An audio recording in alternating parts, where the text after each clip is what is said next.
In my post-exercise shower today, I was thinking like what a Swimfans live show would look like what that would be, as three like anxious depressives, like what that would like look like on the stage. And then I didn't really have an answer. Didn't really come to I don't know what that would look like, because any movie podcast I've seen, usually the live show is lubricated by the fact that you get like a celebrity to show up to talk about the movie with you, right? Right. But we don't yet have access to the stable of celebrities needed to do that. So I ended up avoiding that question in my mind, and I instead went to what would be the funniest possible Swimfans rider for like the green room. Oh, I mean, the water. Well-filtered water. Twice filtered water. I will know the difference. Craig has beat more than one PA over the wrong amount of filtering the water. I have to keep. I treat Jennifer's energy drinks like fucking poison. Like they have to be separate. They have to be separate from everything else. Must be 5 feet away from Craig at all times. Yeah, we're I claim to have like a peanut allergy, where it's like someone eats a fucking peanut butter sandwich and another person in the room breaks out in hives. I claim to be that, but for like a fucking Monster energy drink. Yeah, it's clearly not true though. It's just spite. I like to think that we're like the late stage Beatles, where we can't be within like a half mile of each other without like some sort of fight happening. I think on my rider it would be like a fun seasonal soda. Nothing fancy, just a limited time soda. Mm-hmm. You're like, God help you if there's not a boutique Mountain Dew flavor in that dressing room. I might be drinking one right now. What would be on your rider, Josh? A tuna fish sandwich, something really, something really like unpleasant to have in a closed room with other people. Yeah, yeah, and they prepared it in the morning, and we're going on at night. Yeah, yeah. Yeah, it's just been steaming on the coffee table for 9 hours. This is Josh's Indian food buffet. It's been here for 5 hours. No one is allowed to touch it except Josh, and it's just sort of gathering insects. Room temp, just like he likes it.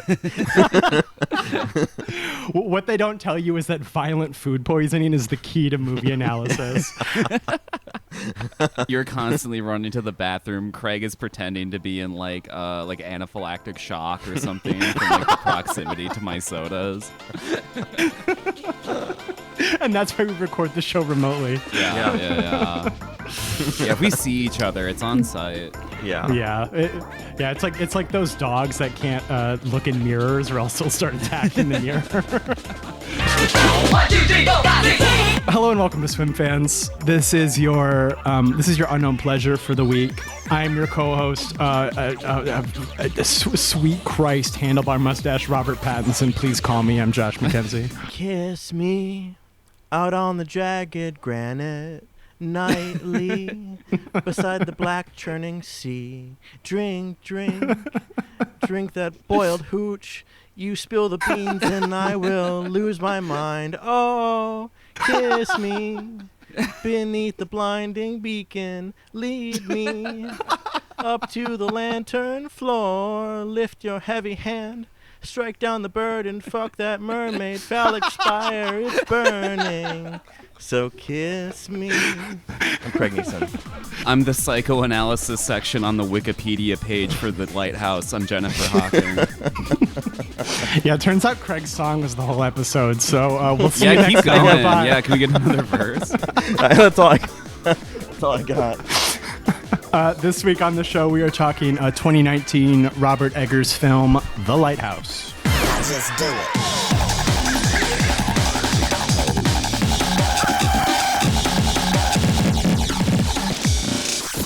Okay, so if you've not seen The Lighthouse, this is the story of two men who show up at a lighthouse. They are played by Willem Dafoe and Robert Pattinson. Pattinson's character Winslow is like obviously the younger man, and he's sort of there to do the grunt work.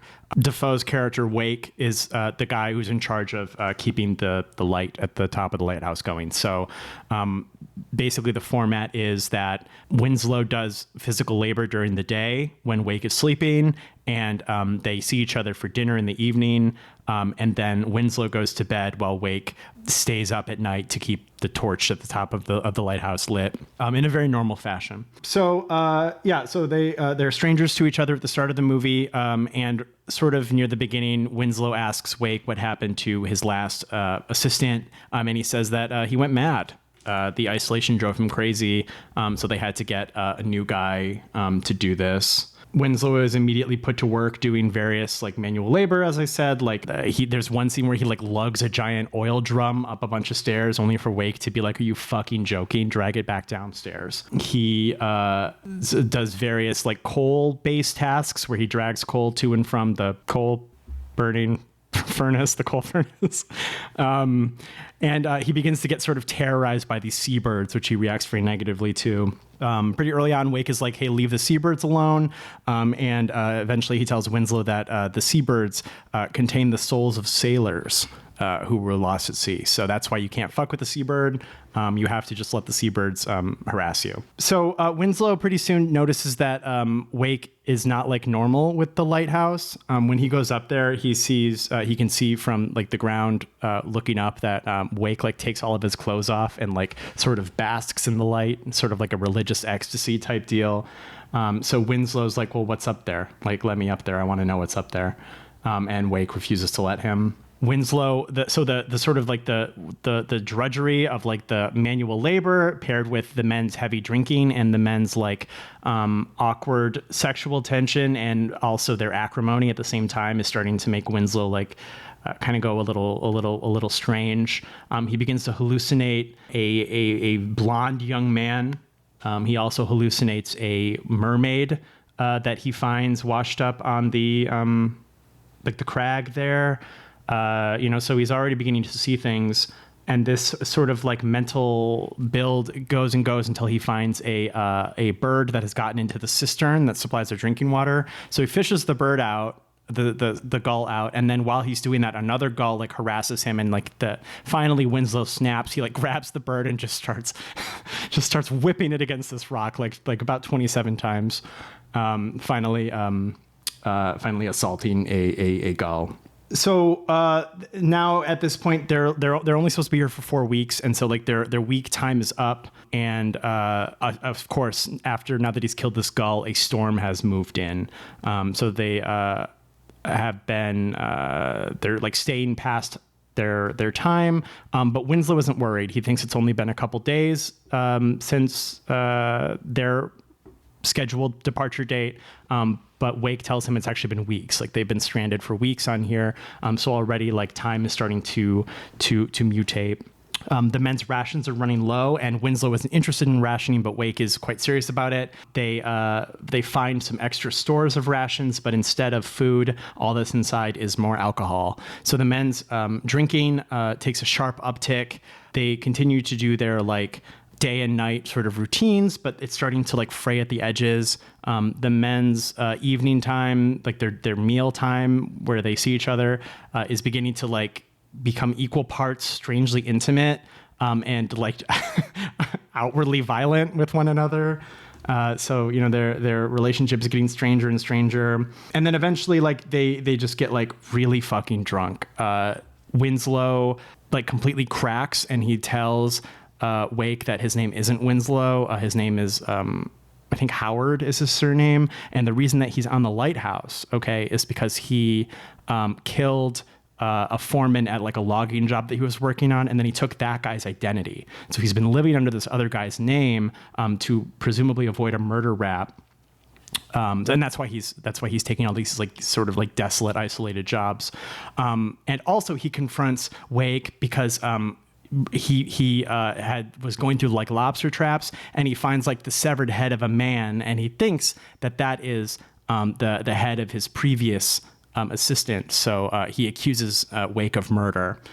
Wake denies this, and of course we're not sure if he's just hallucinating the head or if it's real. And so now that Winslow has like confessed his sin to Wake, the movie gets sort of like wiggity for a minute, where like he hallucinates Wake's telling him, quote, you spilled your beans, unquote. And the men just start becoming physically violent. Like Winslow accuses Wake of smashing up their like one boat to escape. And like this whole time, you guys, just like the worst storm in the world is raging outside.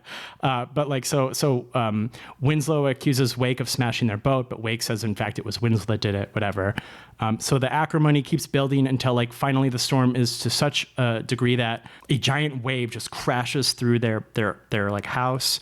And their entire living quarters are flooded. And this final like movement of the film, like, you know, so everything's flooded, and Winslow finds Wake's like log wherein Wake was going to recommend to their employer that Winslow be fired without pay for being like a shitty worker or whatever, even though we've seen Winslow like, I mean, yes, he's been jerking off on the job, but also it seems like he has done a lot of physical labor. So, you know, whatever. But anyway, so he confronts Wake about this, and the men just, you know, get into like, more and more sort of arguments. It gets increasingly physical, and now, you know, eventually it's just like a full on brawl. Winslow beats Wake to a pulp, and then he drags his body outside to like bury him alive. He takes the keys out, and he is going to ascend to the lighthouse himself to see what's up there, finally able to witness it. But Wake gets back up out of the ground, attacks Winslow, and finally Winslow like buries an axe in his head. So yeah, in like the last scene, Winslow finally gets up there. He has like he has a very normal time with the lens. He sort of like glitches at the edges. He like dissociates or something. And then the last scene, we see a vision of Winslow, like Prometheus, the gulls on the crag eating his organs eternally. What do we think of The Lighthouse? Jennifer, you brought this. I did. I really liked it. I missed when this first came out just because I was in the process of moving from Chicago to New York, if I'm recalling that timeline correctly. And then, like, I just never went and saw it. And then, like, when the pandemic hit and I was just, like, binging movies, everyone I was watching movies with had already seen, they didn't, like, want to watch it again, like, so recently after it had come out. Had I known there was like a weird mermaid in it, I probably would have watched it much sooner. I think the visuals are my favorite part. Like I love the mermaid, obviously. I love all like the sea monsters and like how like kind of surreal that cliffside is, and like lighting. It was like kind of reminding me of like Guy Maddin films, but like less abrasive, but like still kind of like rooted in this like throwback style, although like maybe closer to like historical photography than to like early silent cinema. But like I think it really works for this setting. I love Robert Pattinson and Willem Dafoe in it. I think they're amazing. I had to turn on subtitles to understand what they were saying just because the accents were so thick, and it was a little mumbly, but like, I don't know. That didn't really take me out of it too much. But I thought they did a good job of like kind of meshing these like performing masculinity characters with like this pressure cooker setting. Everything like escalates really well. It's really kind of like delightful to see everything fall apart. Like it's really unnerving and it's really tense. And like obviously like reality is like fraying around the edges, but it's like it never like ceases to be like delightful. Yeah, I don't know. I was like neutral positive on The Witch, but like I think I really enjoyed The Lighthouse. Yeah, no, I dig this. This is my second time around the bend. Similarly, I saw it when it came out and just never watched it again. But yeah, the mise en scène here is just incredible. I think the outfitting, the costumes, the facial hair, the interiors, the exteriors, the cliff faces, the surreal moments, the dream sequences. I think it's really fantastic. A lot of the horror reminds me of like Ingmar Bergman's Hour of the Wolf, or like some of the things you kind of see in Persona. The sudden like shifts, maybe just because of the black and white and aspect ratio. Yeah. But there's also like a similar drowning sequence in Bergman's Hour of the Wolf, where you kind of see the foreman beneath the logs or whatever. This movie, I think you captured it well, Jennifer. It maintains a cartoonishness, or it maintains like a cartoonish like swagger throughout, while also being like really, really tense. And I think that's what keeps it from being like dry or something. Yeah. I know that like just because of Eggers, wanting to unfold myth and wanting to unfold like themes into his film, which I think he would get in a little trouble with in Nosferatu, but like it remains like on its surface like just viscerally enjoyable. Like it's an anxious film, it's a roiling film, but it's also very funny and engaging.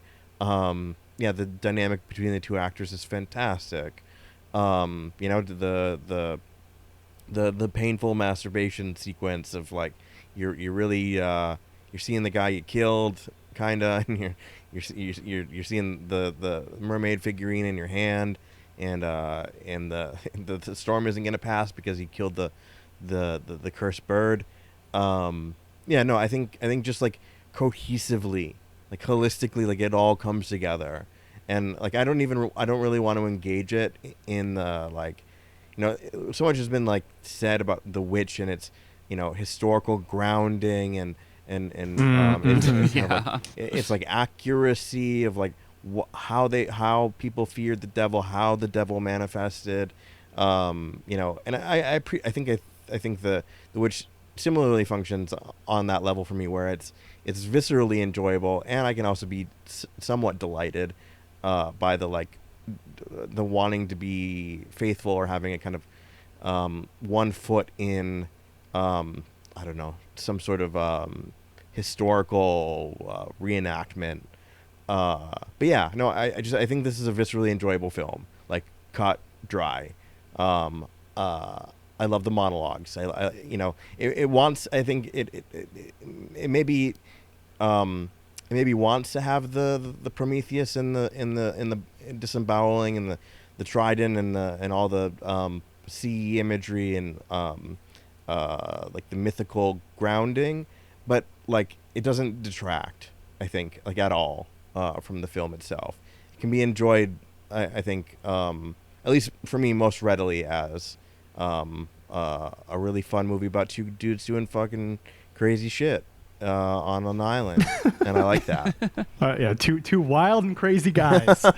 This is also my second time with this movie. I saw it when it came out. This is like high Eggers for me. I was a big fan of The Witch when it came out, so I was very eager to see The Lighthouse when that came out, and I was certainly not disappointed. I feel that Eggers and Ari Aster have had a similar sort of trend lately, where it's been like sort of like less interesting each time, except for while I'm like actively mad at Ari Aster, I still like Eggers and I support all of his choices. But this is like the high watermark in terms of his filmography thus far for me. Like The Northman was like, oh, it was okay, and then like Nosferatu I really wanted to like, and I liked things about it, but it was just like not as good as any of the others in my opinion. So it does seem like it's been a little bit of a trend downward, but like this is like peak to me. I've said on this show before how much I love movies that are just like one or two guys in a room, which is say less in this motion picture. There's like two rooms you can be in, and they're in the rooms at the same time all the time.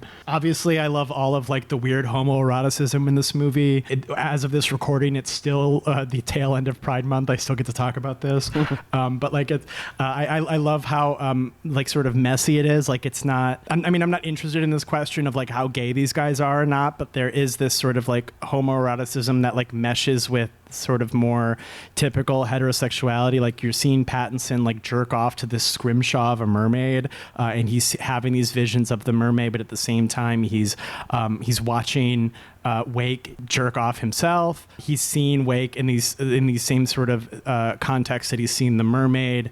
It's this, so it's it's really this sort of compelling like melange of sexuality that has nothing to do, I think, with gay or straight. It's just like you go weird on an island, and I think that's still fun. Absolutely.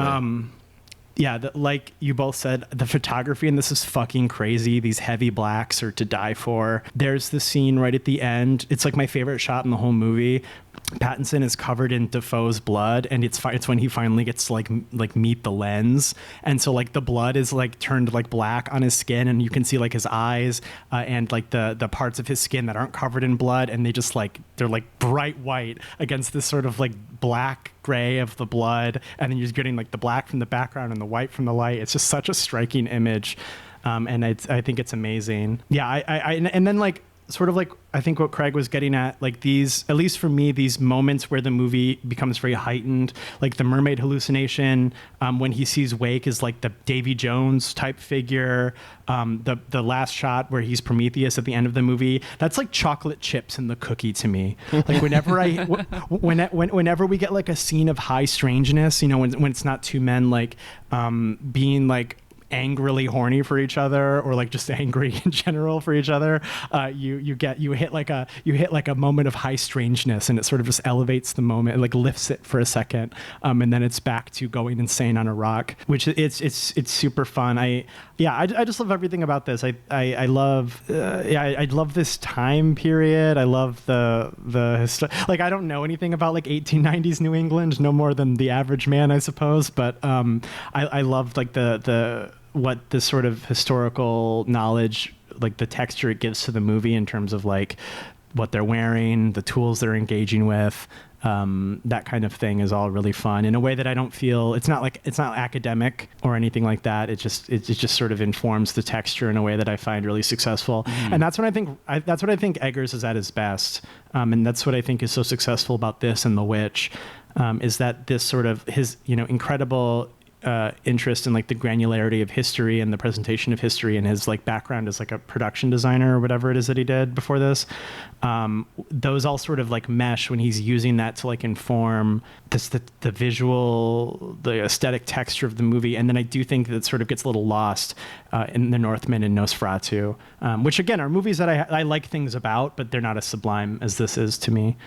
High marks for me. Yeah, it's interesting. I also don't want to read it as like these guys are gay for each other. It's like the Arrested Development line where they're at their prison, and George Michael says, anything can happen when two people share a cell, cuz. You know, it's like because they're two men adjacent, alone on an island for quite a long period of time, like, yeah, like they're gonna get horny, and like, you know, Willem Dafoe's gonna hump his bed, you know, he's gonna get naked for the light, and I think it's to me it's delightful when read like that. It's a kind of like an outpouring of like sexual frustration or like libidinal energy into just like increasingly bizarre outlets, you know, and it's like, because like the like stuff of their world is very limited. It's like the sea, the other guy that's here, the lighthouse, like, you know, those are like, the three things, right? Yeah. Exactly. Like the fodder for masturbation remains like relatively slim, and yeah, I find it really, really delightful. Especially that, you know, it's so again, you could inflect it in this academic way where it's like, you know, from the like peephole, you literally see Pattinson's eye like watching, you know, from the roof down, to see Willem Dafoe humping the bed. And it's like, okay, we got some gay shit happening here, and like, no, it's great. No, it's just a homie watching another homie like, kind of like explore. Fuck a bed. Yeah. Well, yeah, it's amazing because it like, I feel like similar to like Persona when their like identities start merging, I feel like there's a similar idea here where like Willem Dafoe is basically further just on the life path that like Robert Pattinson is on, and so like having like this weird sexuality like sort of just evolved to the point where like he's just like, is he fucking the light? Like, there's something weird going on there that like he can't fully wrap his head around, but he's having his own kind of like bizarre sexual thing going on with like the scrimshaw, and I think like it does a great job of being You guys hate each other, but also this is kind of just you in 30 years. Yeah, well, and you know, I come onto the show every week, and I'm like, oh, Emilio Estevez's underwear and Repo Man. Oh, Hugh Jackman and sort of, you know, so like I'm always on here talking about guys or whatever, but like I'm always doing that. But like, I mean, it's so much more interesting. This is like messiness, I guess. Like it's like sort of the raw essence of human sexuality, or like the freak part of human sexuality. You're getting like a lump of the raw shit.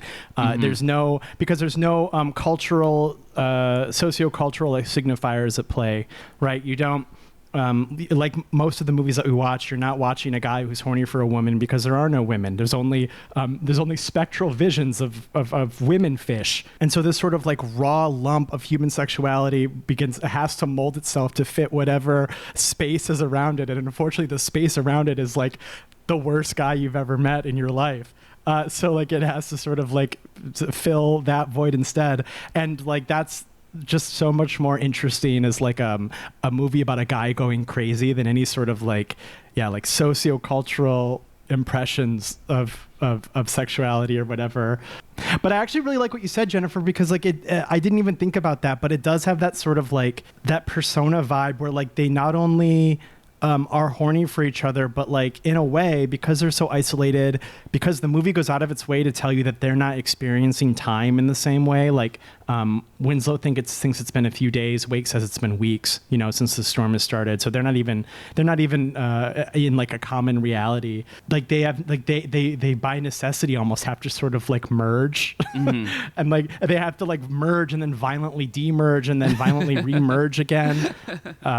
Yeah, it's very interesting. The revelation that they're both Thomas, but like like he goes, Pattinson goes by the diminutive Tommy, whereas Willem Dafoe gets Thomas. Yeah, I mean there's that play with like inversion of like who's in charge, you know, calling him a dog and calling him lad and shit, and then you know of course Pattinson dog walks him to his grave. Oh my God! You know, yeah. I mean, so like it's like it's 100% there. The power struggles, the sexual like domination or submission, and then like the inversion of the roles, and then like the fucking confusion of the roles.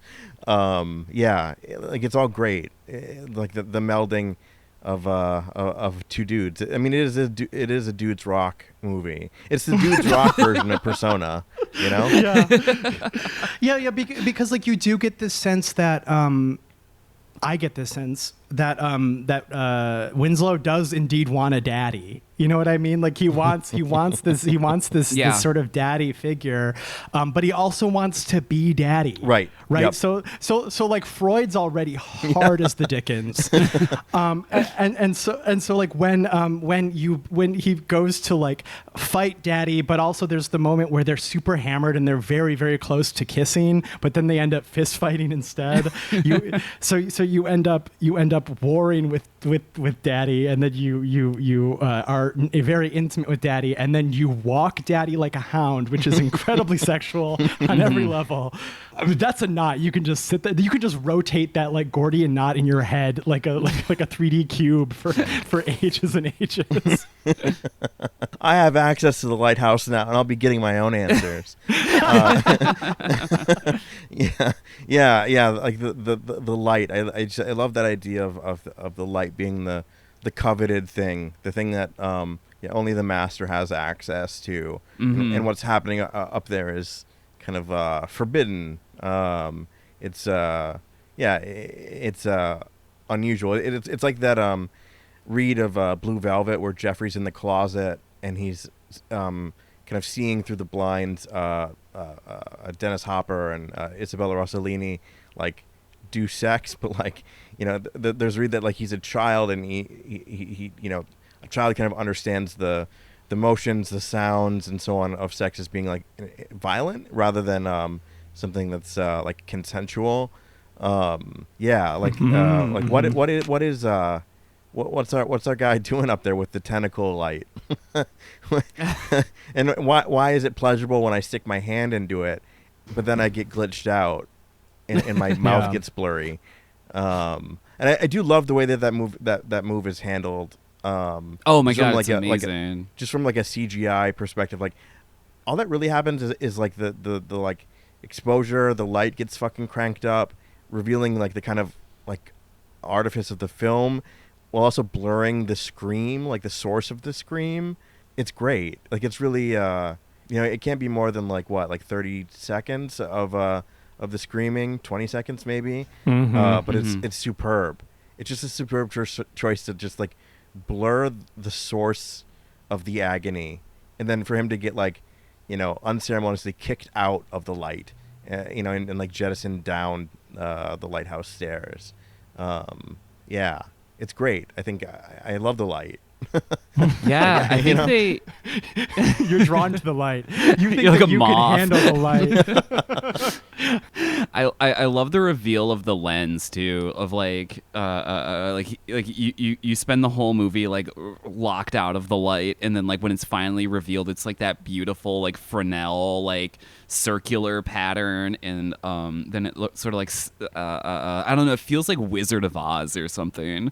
It feels so kind of at odds with every other structure in the movie. Like it looks like Alien because it's just so like precision built. And then like I like that when he like puts his hand in, it could be like religious ecstasy, or it could just be like a guy shoving his hand into like a arcing electricity or something. Like there's something so kind of like satisfying about the ambiguity of it, and how it kind of doesn't really land in either camp, but it's still like facing down like a true power. Yeah. Well, I'm like, what I know about a lighthouse could fill a thimble, right? So like when this lens has this crazy like geometry to it, there's like these like moving pieces on it. I was thinking like biblically accurate angel. Yeah. Like you see like he's witnessing like a corpus of the Lord, and he's just like, I don't know, fraying at the edges, and like Craig's talking about the contrast cranks up, they crunch his his audio to hell, which is just such a great move to do. It's like if you saw God's face or something, you just like dissolve and but they're definitely like the religious significance of like opening the Ark of the Covenant or something is definitely there. Yeah, and like Josh is off to repeat, to encounter sufficiently advanced technology would appear as magic, and like because this movie, throws you in a world of like steam engines and coal and the cistern and provisions and shit, and then suddenly you have this like impossibly elegant and fragile but powerful source of light, this like geometric wonder, which incidentally is like kind of the bedrock of how the Southern Reach trilogy, it's like what it rests on is the lighthouse, like just like the utter fascination, the utter like alienness that the actual lamp, the light, the glass itself has, in contrast to everything you've seen. It's otherworldly. Yeah, that's so awesome. I too would kill a man to witness the lens. I simply wouldn't de-res. I could just look directly into the lens. Yeah. I wouldn't go blind at all. What's that fucking that God, it's one of my favorite fucking tweets of all time. It's like R.I.P. to all the people that were killed by the gods for their hubris. It couldn't be me. I'm better. Actually, maybe even better than the gods. That's like top 10 posts of all time. Yeah, Look at the it's history of up there. posting. Okay, I just like talked about how like I don't like the gay read is like not really the point, but I do think it's interesting. Here we go. But here we go. But I just want to bring this up. I just think it's a little oddity, a little kernel to chew on. The man, his foreman that he kills, is like this the only blonde person in the movie. Okay, he has this. He's like this, and because the movie is so high contrast, he has this sort of like angelic quality to him. So you've got like this like heavenly twink that he murders and whose identity he takes. And I just think that's interesting. I just think it's interesting because I mean, he says like, this is my logging foreman. If I think if you weren't supposed to read an additional layer of like homoeroticism into that, it could very easily have been like this another like sort of like brown hair, like brunette kind of guy. He could be presented in this way where he's not so glowing in the frame. It could be like just some guy, but I feel like they really are like, look at this beautiful man that he murdered. Like this, look at this heavenly twink that he killed, that he's now seen the specter of around the island. I don't know what to do with that. I'm just saying like it's another like level to the homoeroticism, because like the only thing you get from Winslow about why he killed the real Winslow is he was cruel or something like that. Like he was I think cruel is the word that they use. And I just think there's a lot of different ways you could understand the word cruel, especially in the context of 1890s New England, and the fact that you're two men alone in nature with each other. I'm just saying, you know what? I'm just saying it could have been anybody, but they chose this. They chose a blonde daguerreotype twink, and I just think that's interesting. Yeah, Jennifer said something earlier about how the compositions here look like photography rather than like conventionally understood like cinematography.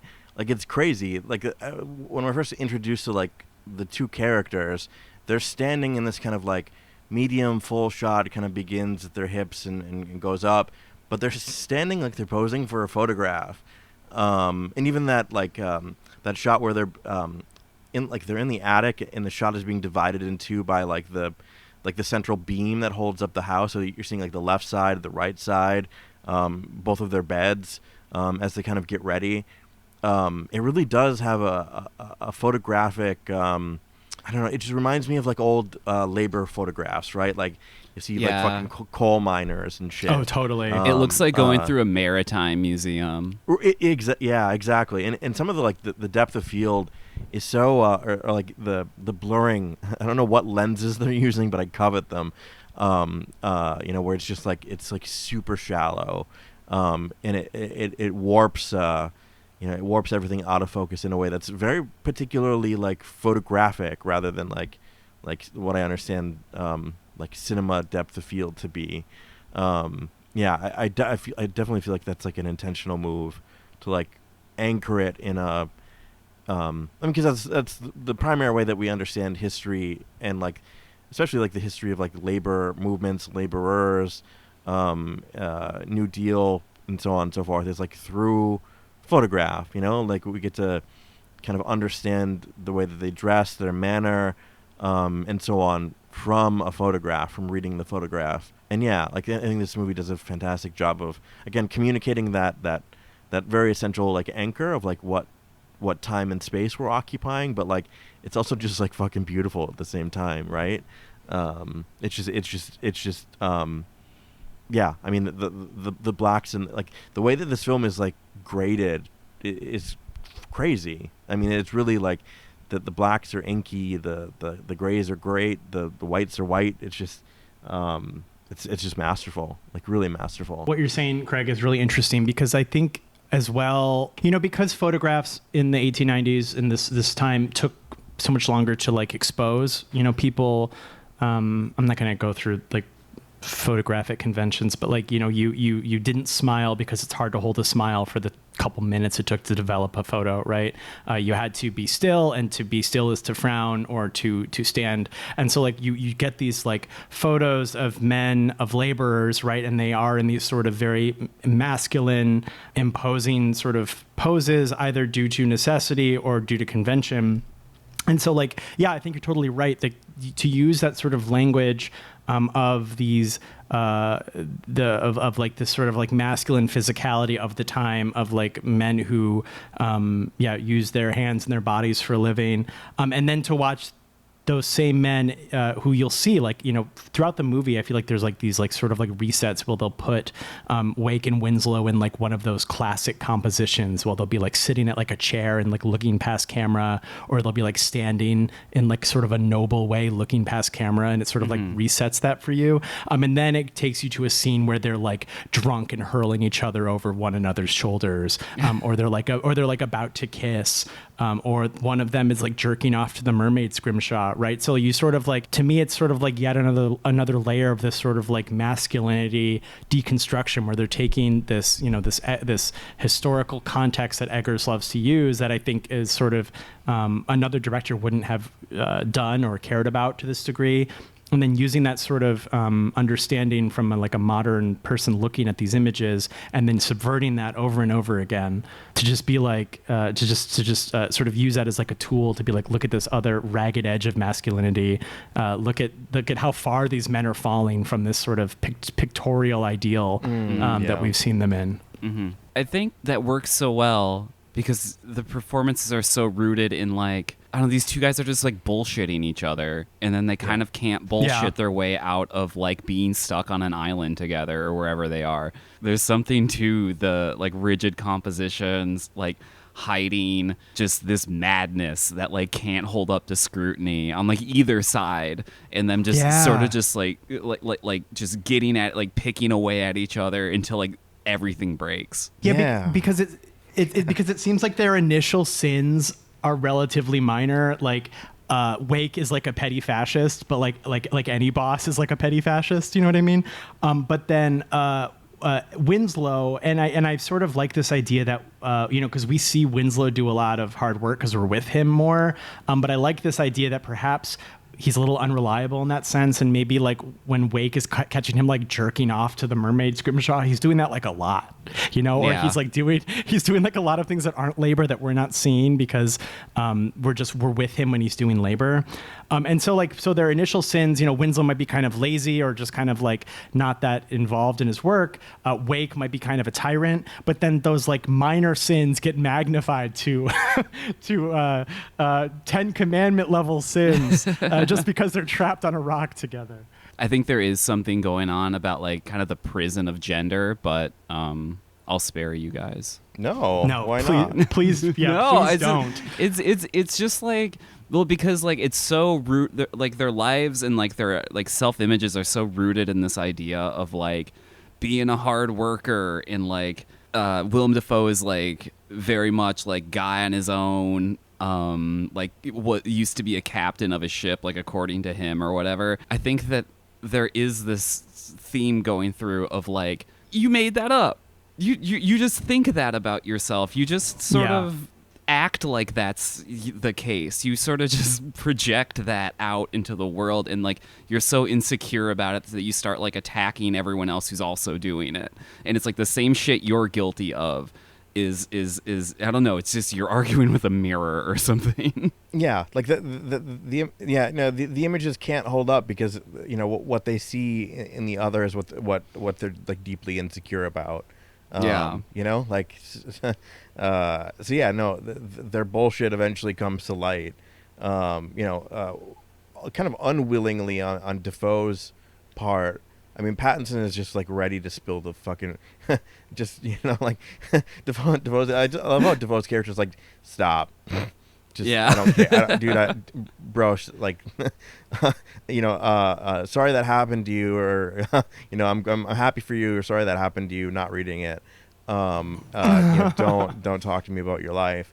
But yeah, they wilt under like their reflection, seen in the other. That they occupy like false identities, or at least identities that like. Yeah, are false in that shift, literally in Pattinson's case, and then like situationally in Defoe's case, where it's like not super clear whether he broke his leg or got scurvy and had to eat grass on an island without teeth. Well, and this like self-mythologizing is such a dude thing. Exactly. Like how many cottage industries in the last 10 years have popped up because men are sad that they like work in offices, right? So they have to like invent things like carnivore diets or you're just the entire tradcath movement because they're like sad that, you know, they have to like pay taxes or watch Netflix. And it's like, yeah, I bet you are alienated from yourself and your labor, but like, it's not because you were actually like a super awesome muscular guy in another reality. Like, you're still this fucking worm, dude. Just get into it. Yeah, you'd have to pay to get yelled at like this now. You know, you have to go in those men boot camps where you pay to get like scared straight, but into like your hyper masculine like Spartan self or whatever the fuck. Like, yeah, men will literally move to Hungary rather than go to therapy. They're like fundamentally they're shit talkers. They're all bluster. You know, and I think that difference between that idea of the composed photograph that needs time to expose, and then like, you know, Defoe's character just constantly farting. You know, like, right. Like the photograph precludes any like bodily unpleasantries or whatever. But a movie, however, allows for at least the suggestion of you know, the sound. You don't get the olfactory experience, but you get to hear one rip every once in a while. No, God, it really is just the same cognitive dissonance that you do get from like, you know, like one of those guys who makes a video about how he like works from like 3 a.m. till like midnight, and he has a 14-step like morning routine or whatever. He has like a parade of women to do like his basic tasks for him because he's a adult infant who can't do anything for himself. And then like, but then you realize like, oh yeah, that guy also fucking farts. You know what I mean? Right. Like that guy also trips sometimes, like just over his own feet, because that's what people do. And this movie like locks in that like this sort of masculine ideal, this pastoral image of the man as this pillar of strength and power, is some guy with like the fucking long johns with the butt flap open. Exactly. I fucking like one of my favorite like turns of phrase or euphemisms for like masturbation is self-abuse. But all these guys are doing, they're all in the fucking in the punishment shed jerking themselves off while crying, right? Like I think everyone is at a certain stages of one's life. You're in the shed crying, jerking off. Like that's a basic constitutive, like no bargaining. Like you can't, either you get through it or you don't. Moment of being a person, but no, you know, yeah, it's they've crafted an identity that precludes their self-abuse shed. Yeah. I like I was kind of saying it earlier, it's like kind of all Robert Pattinson has to look forward, you know, assuming that like the storm didn't happen or whatever, is like being isolated in nature and jerking off in a shed. Like that's kind of just the reality of it. Yeah, of sexuality for him going forward. And even Defoe's character, in this kind of way that like doesn't even betray self-awareness on his part, he's like, you know, to Pattinson's plan of like, you know, well, I'm gonna get me some money, I'm gonna go up north, I'm gonna build me a house, and then nobody will tell me what for. And Defoe's like, that's fucking boring. Like everyone says that. Yeah. And it's like, but Defoe does the very same thing, but he just does it for a living. You know, he goes to be alone, to the self-abuse lighthouse rather than the self-abuse cottage, or the self-abuse log cabin or whatever. Just like on like a strictly craft level, I love like the Davy Jones style Defoe when he's like covered in like octopus parts and he's like killing Pattinson with tentacles. That shit looks awesome. Yeah, I think like the black and white photography really kind of sold that too. Like it sold like kind of like it looked like this shit was coming out of his skin and everything. Yeah. In the mermaid vagina. Awesome. Yeah. That's a good fucking vagina. Yeah. Isolate the footage. Isolate that clip.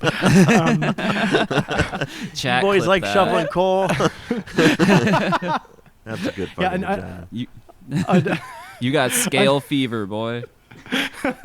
Another part that I think that, this high contrast black and white really sold was this, like, when he finds the mermaid, and she's covered in seaweed, and that seaweed looks so much like hair that he's like moving off of her like décolletage area. But yeah, it has such like a hair-like quality, a wet hair-like quality to it. It's so like tactile in that moment. It's a good fucking mermaid. It's a great mermaid. Yeah, because like you really did, at least when I was watching, I really did get used to like sort of the abrasiveness of the two men, the sort of the roughness of like their appearance. Like Defoe looks completely unkempt because he is, and the sort of the ruggedness of like the setting. So then when you see like this beautiful fish lady, you're like, oh, again, it's like I said earlier, the strangeness like lifts the movie occasionally. This really pretty lady just lifts the movie. It's like, oh yeah, that was nice. It's nice to see that. Like after they run out of booze from like the storm, like they've drank through their booze. I think they start drinking like paint thinner. I think it's like turpentine or something. I wasn't sure. I thought it was like gasoline or something. I don't know for sure though. It could have been gasoline. It could have been like any sort of solvent, really. But I went on like a quest to be like, can you just drink turpentine? The answer is you can, but you shouldn't. Yeah. In case you were curious. I mean, yeah, that's true of a lot of liquids. Yeah. Yeah, I was getting a lot of Joaquin Phoenix and The Master from that. Oh, Yes. Yeah, maybe that was the fucking thing. Maybe, Josh recently learned about crocodile, so like, I think the lengths that human beings will go to like fucking get high shouldn't surprise us. Yeah. I think that people were drinking just like Windex until about 1975. So, I think. Oh, go ahead. I was gonna say I was watching an episode of The X-Files, and I think there were some kids like chopping up like horse manure or something, or like cow manure, and I was like, "What the hell is that? Are they not allowed to talk about drugs?" But my partner was like, "No, that's actually like a thing that people used to do on like college campuses, which is bleak. Don't do that." What? Like Yeah, they were I don't know the smoking manure? No, they weren't smoking it. I don't know. Don't quote me on this. Do your own research. No, I know what you're talking about. It does register faintly in my mind. Yeah. Wow, that's crazy. It just takes me back to the the heavy metal South Park episode where they get high off cat piss or whatever. Yeah, So yeah. It all Why comes not? back to heavy metal. It really does. I think that was the cockroach episode of the X-Files, which we just watched, which was an you awesome in- episode. Are you enjoying it? Because you're like early on in your journey, right? I'm on season 3, but I've been like slowly watching it over the course of like 3 or 4 years at this point. I have like a really bad attention span when it comes to TV shows. That's fair. Yeah, I think the world of this movie, I gave this 4.5 stars. Yeah, I think this slaps. I look forward to his next movie, Werewolf. I hope it's good. Yeah, solid 4 for me. I think it's great. I think it's really, really, really, really fucking great. Rock solid 4 from me as well. Rock hard 4. An engorged 4. A stiff, throbbing 4. A knotted 4. One of we those have a weird duck penises, but 4 of them. a corkscrew 4. Corkscrew. A barbed 4. Baddragon.com/4 stars. We're going to call this the Fizzy Bison Roundup. We got 2 questions. Welcome back, King. We've got a couple of comments from Fizzy here. So chronologically, I believe the first one, Fizzy Bison asks if we have any thoughts on 1989's The Adventures of Milo and Otis. Oh, yeah. No, I definitely remember watching this all the fucking time when it was on TV. There's also the one with the 3 animals. Does anyone remember that? Homeward Bound. Homeward Bound. Yeah, I think that one got more play around the house, but yeah, no, this one it was it got me. I remember it being very emotionally moving as a child. I also like the little toaster where all the abandoned house appliances need to get back to their owner. So yeah, no, I was like a real softie for like that basic formula. Big time. Big Milo and Otis guy, I think. Greg's like, I love that movie, and also this unrelated movie. Sorry, what is? Aren't they trying to get somewhere in fucking Milo and Otis? Well, yeah, but like, I don't know what the toaster does. I don't know what the deal with the toaster is. They're trying to get back to their owner. No, I have no idea. It's been a long fucking time since I saw the Brave Little Toaster. Okay, so 100% Homeward Bound and the Brave Little Toaster. Homeward Bound. They're trying to get back. Homeward Bound, aren't they going on vacation or something? No, in Homeward Bound, they were 3 abandoned animals. It's like Home Alone. I only watched it in Spanish class, and it was dubbed into Spanish, so I don't know. That's bizarre. Okay, but I've only seen Finding Nemo in French. Cherche Nemo.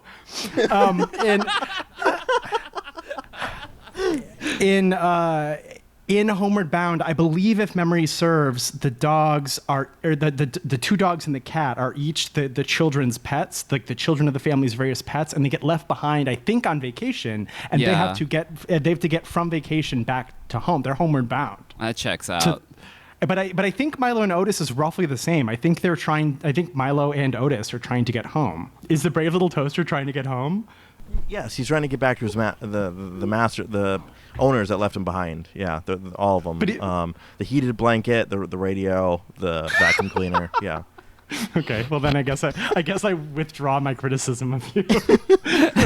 Sorry, I derailed the Milo and Otis discourse. I only know Milo and Otis. I never saw the movie, but I know about its like extensive allegations of animal cruelty because I think it was like made in Japan or something, like a country with like way fewer restrictions on stuff like that. Like I don't know if it's bad as like Italy in the 70s, but like that's kind of like what was going on the set. So I want to say that there's probably quite a few Milos and quite a few Otises, and that they would just routinely be put into like extremely dangerous situations when the movie called for it. That's all I know about it. Yeah, similar to Craig, I loved Milo and Otis when I was a kid, although it wasn't on regular rotation. I maybe saw it twice, but it was, it left a strong impression. I didn't hear about the animal abuse allegations, nor did I know it was like a Japanese dub, although, it was compared to something like Power Rangers, where you're just cutting out the scenes that were filmed in Japan and then cutting them next to American teenagers. This was probably really easy to do because cats and dogs are cats and dogs the world over.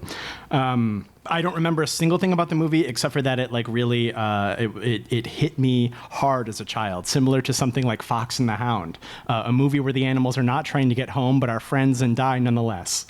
That's the point of comparison there. Okay, and then Fizzy's next question. There is a sequel to Urotsuki Doji, Legend of the Overfiend. It's called Urotsuki Doji 2, Legend of the Demon Womb. Is there any chance there will be a Swimfans episode on it? It has Nazis and a death machine. Yes. So I love Legend of the Demon Womb. I'm gonna... Have either of you seen Urotsuki Doji 2, Legend of the Demon Womb? I have not. No. No. I would say there probably won't be an episode on it because a lot of what there is to say about it is like mostly covered in Legend of the Overfiend. There are like there's like a handful of like insane moments in it though. Like the death machine is like it's like that's really underselling it. It's like a Nazi funded like fuck hell machine. It's like the machine like does a bunch of, let's just say, balaclava stuff, and then it like opens a portal to hell, and like Hitler's there. Like that's kind of like how it opens, and then like the rest of the movie it's like it takes place during the events of the first one, and it's about the like what's the main kid's name? Are you looking it up? Do you want me to do it? I'm trying to. The Wikipedia is like ordered by species, and I'm like, what are you doing to me? Nagumo. Nagumo. It was Nagumo. So like Nagumo, it's about his cousin, and like his cousin comes to visit him, and then like his cousin is in a horrible accident, and like the emergency like medical team. Keep in mind this takes place like he's already like a monster, right? We've seen him destroy a hospital with like all of his many penises. Like we are fully aware of his powers at this point. And then like this like EMT is like, quickly, your cousin needs a blood transfusion. Are you the same blood type? And he's like, I am. And then and you, like if you're watching this, you're like, I saw a basketball captain lick a wound on your face and then explode. And you want to give a blood transfusion to your cousin? Like, what could possibly go right? And then he obviously turns into a monster and stuff. There's great stuff in Legend of the Demon Womb, and I do really like it. But no, there probably won't be an episode on it. But I encourage my co-host to watch it. I mean, just nobody listening wants to hear me talk about Amino Gyaku again. It was a lot. It was a lot. I think about him daily. Fizzy, thank you for writing in. Thank you so much. If you want to write in, as other listeners do, you can do that. You can do that on the Spotify episodes for various episodes, the Spotify entries. You can do that at our email address. So that is swimfanspodcast@gmail.com. If you want to write in with recommendations, which we've been getting, or questions, that kind of thing, you can do that there. You can do it in Instagram DMs, Blue Sky DMs, whatever floats your boat there. If you want to get in touch with us, those are the spots. Those social media handles, by the way, Swimfans Pod, Instagram, Blue Sky, Letterboxd. You can find the show wherever you get your podcasts. So that is Apple Podcasts, Spotify, YouTube. Please rate, please subscribe, please review, please do all the fun stuff. And lastly, we have a Patreon, patreon.com/swimfans. For as low as $1 a month, you can get access to the entire back catalog of Elite Dove content. Earlier this week, we just dropped an episode with Heroes 3's Matthew Tusseroni, where we talked about 1981 movie Heavy Metal, a movie, I guess, in conversation, I would say, with The Lighthouse in strange ways. So if you like heavy metal, no, do you disagree? How? I think expand that on that. Things, I think both things are obelisks to a vision of masculinity that is entirely foreign to me, but that I find interesting. I'll accept that. What is Tarna if not the mermaid on the beach? Those are the same thing to me. Very interesting. Yeah, but if you wanna become a patron, you can get access to all back episodes such as those. You can find me online, Blue Sky, Instagram, Letterboxd user Amons, AMONNS. I saw Obsession. I jumped on the Obsession train. So much gnarlier than I was expecting. It's an incredibly violent motion picture, complimentary. It was gory as fuck. It was very awesome. Oh, hell yeah. Amazingly, because I didn't know this, but Matt told me afterwards, apparently the actress who plays the main actress in Obsession, she's now having trouble finding work because she's too upsetting in Obsession, so nobody wants to hire her. To which I say, keep your head up, queen. Keep your head up, queen. It'll pass soon, and you'll be incredibly in demand because she fucking ate that movie up. I can't believe she's not swimming in roles, but I think she will be soon once the initial shockwave wears off. If you like gore, and if you're a horror movie guy, you should see Obsession. Jennifer. You can follow me on Blue Sky, diatron5.swimfanspod.com. I'm on Letterboxd Diatron. The other day with Swimfans All-Stars, Karina Taylor, Kyle DeLita, and Kevin J. Stanton, we all watched the movie Moonstruck, and that is a great film. I knew it was like a romantic comedy, so I think I don't like hate romantic comedies, but I think like a lot of them kind of like play it really safe. And it was cool to see that one kind of like veer more into like what is love as you get older, what is love after you lost it, like there's like real ideas in it in combination with like delightful performances by Cher and Nicolas Cage. I really, really was enamored with it. I have that on. I got it like the Criterion Blu-ray of Moonstruck, and I've not touched it. So It's that's awesome. I got to get into it. I think you'd like it. You can find me at Craig Neeson on Instagram and Letterboxd, craigneeson.com. I watched Black Phone 2, hated it. Sorry, made me like the first one a lot more. Last night, my wife and I watched the first half of Farewell, My Concubine. I'll update you when we finish it. But it seems like being an opera person turn of the century there, China, not ideal. not ideal as a profession, turns out. So in case anyone was considering it, I would do some research. Do your own research, in fact. Thank you so much for listening. Yeah, thank you, everyone. Yeah, could you? Why don't you go insane in a in a large penis allegory? Wouldn't that be fun for you? Choke me.